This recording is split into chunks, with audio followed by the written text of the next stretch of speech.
Belgium and Blood by Marie Joseph Charles. From Anthology of Love and Death, Volume 2, copyright 2025. His breath is cold on my neck. I remember how warm it used to be.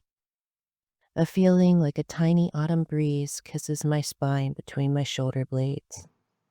A soft, droning snore accompanies the rhythmic movement of his chest. He holds me close, arms wrapped around my abdomen as if afraid to let me go. I revel in this. Everything about what we are doing is wrong. I know this, but I cannot deny him. It would be like trying to deny myself oxygen to breathe. He has been the one thing that keeps my heart beating for nearly half a decade. He is, a kind soul. He loves cats, he supports my career, and he has never raised his voice to me. I helped tutor him through university, nursed him through depression and when his mother passed away, and introduced him to sushi. He tolerates my anxiety, and I tolerate his terrible cooking. Every day I come home to find him, and the weight of existence is lifted as he wraps me in his arms. We are two halves that make each other whole. The changes, subtle at first, began a few weeks ago. He had been requested on a business trip to Belgium to inspect a very expensive piece of equipment his company was purchasing. He had asked if I wanted to join him so that we could stay a few extra days and have some time to ourselves, but I declined. My students had finals approaching, and they needed me if they were going to succeed. So he went alone. Every day my phone would ding with pictures of delicious-looking foods and glasses of wine.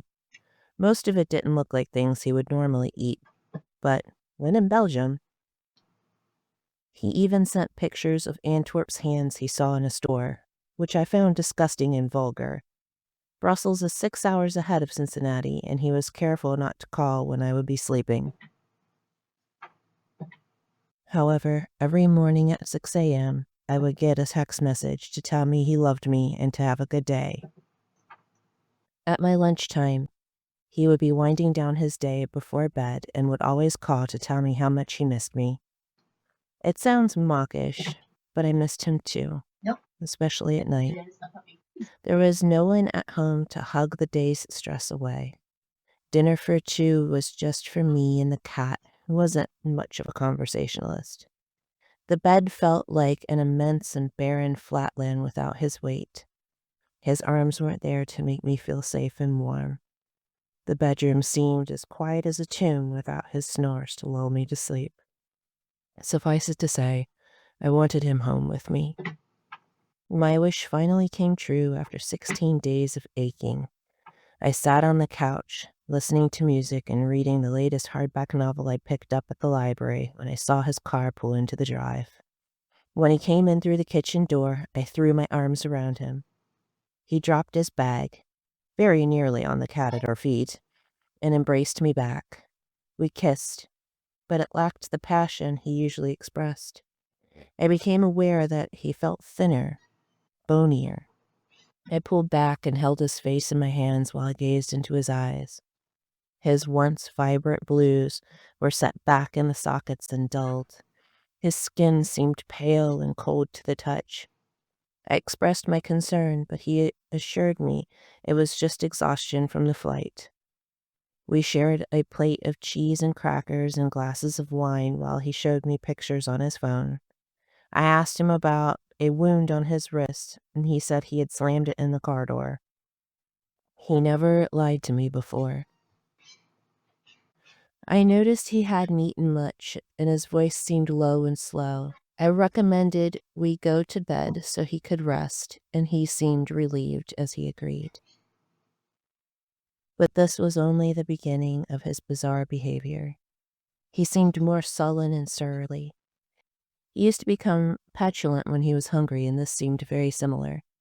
The man once would cook a beautiful steak into something of similar texture to the sole of a shoe. After he returned from Belgium, he preferred his meat just warmed and would devour most supper as if it was his last meal. Kisses were reduced to simple pecks on the cheek or lips. He was once very dutiful about making sure we both went to bed at 9:30 p.m., and he woke readily at 5 a.m., often without an alarm clock. But instead, he now struggled to fall asleep at night and wake up in the morning. For the first week, I was convinced it was due to the change in time between Europe and home, but he only seemed to be getting worse instead of better. His skin lost its healthy glow and dark circles deepened under his eyes. His touch was constantly cold and clammy. When we lay in bed at night, he would try to hold me, but he felt like a stranger. Eventually, he would toss and turn, unable to sleep, and inevitably go into his office to work. I insisted he see a doctor, but he assured me he would be fine. He worsened day after day. I've watched him deteriorate. He tried to be himself. He tried to play games with me and show interest in my lesson plans, but I could see that his heart wasn't in it. I missed him.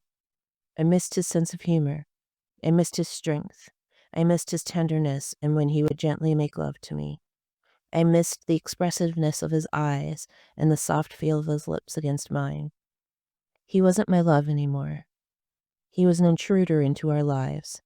Attempts to talk to him were met with anger or sadness with no resolutions. One day, he came home from work, looking more like an animated corpse than ever, but with a smile on his face. He said the extra work he had done instead of sleeping had earned him a bonus at work. I hugged him and kissed him. He kissed me back, and the kiss deepened, and he pulled me close. He felt more like the man I fell in love with than he had in weeks. I pressed my body against him, wanting to pull him inside me. I felt his teeth graze my lower lips, and he released me. I felt excitement as I led him back to the bedroom. He seemed apprehensive, but, as I stood before him, my flesh exposed and waiting, I saw pure desire in his eyes. He pushed me onto the bed and climbed on top of me, running his hands and lips all over my skin. He had never been so aggressive and forceful when making love to me. I found it exhilarating. As I sat on his lap, our bodies pressed together and his face in my neck, I felt a tiny stab of pain in my shoulder, and a few seconds later, I was on the floor. He stood in the corner with a look of horror on his face. His face? The face that showed on the man I loved was not his own. This face seemed longer and the eyes seemed darker. But as he stood panting, his eyes wide at what he had just done, I could see bulges just above the tips of his canine teeth that were protruding from behind his lips. I touched my shoulder. It was warm, wet, and sticky. I brought my hand back and looked at my blood. He crumpled to the floor, holding his head in his hands and apologizing.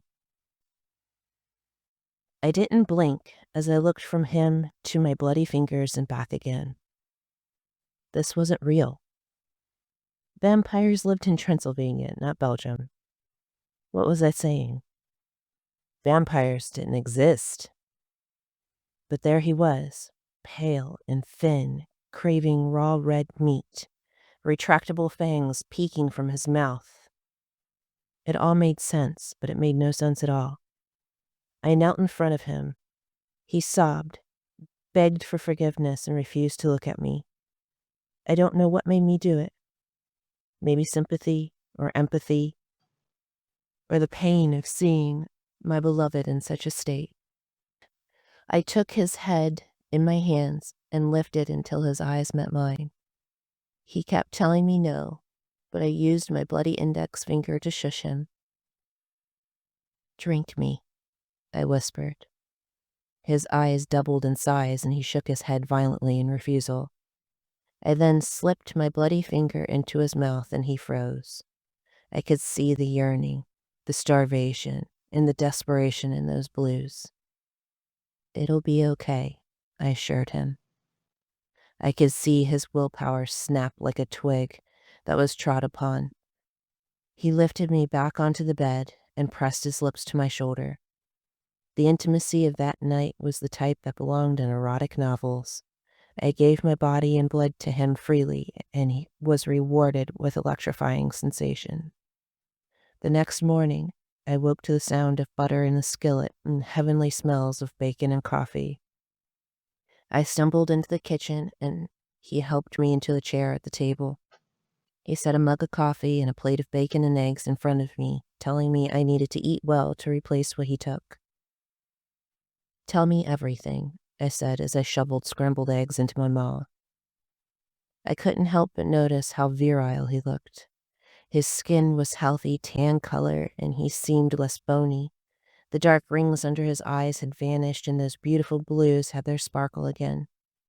I analyzed his appearance and listened as he explained that on his second night in Belgium, he had gone out for drinks with the representatives from the factory.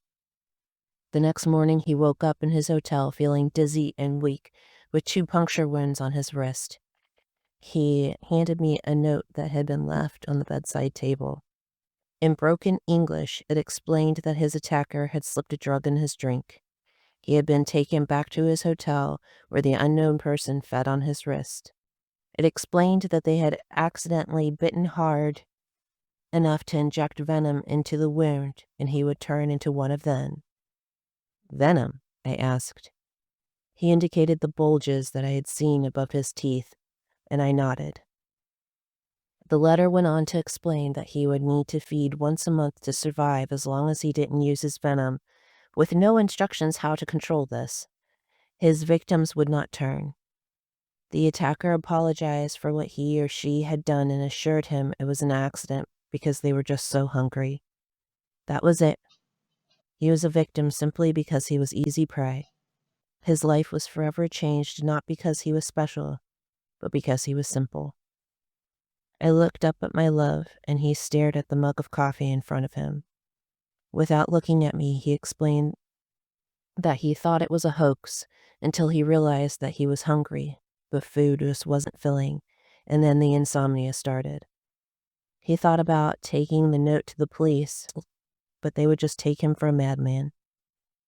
In his downtime from the factory, he tried to get camera footage from the bar of the hotel, but there was nothing to see in the recordings. He began visiting occult shops and asking questions about local vampire lore. One shop he was fairly certain was run by another vampire who was able to explain the venom sacs, even though they were not part of the lore.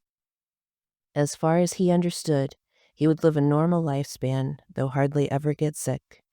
Anything that could kill a man could kill him. He was still himself, but would need a blood meal at least once a month to survive.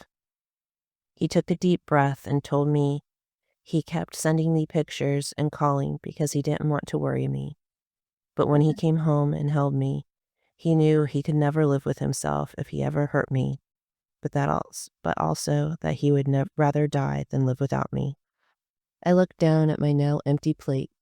I had not noticed how hungry I'd been. We sat in strange silence while I contemplated my bacon and eggs. I was hungry.